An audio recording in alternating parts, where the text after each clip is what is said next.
I am a working mom, of course. Nakapaglinis na ako ng bahay at nakapaglabas na rin ng basura bago pumasok. O, diba? May challenge pa kasi yung aso namin. Oo, dali!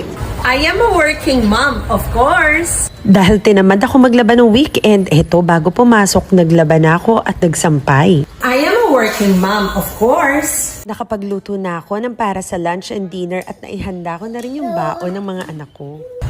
I am a working mom, of course.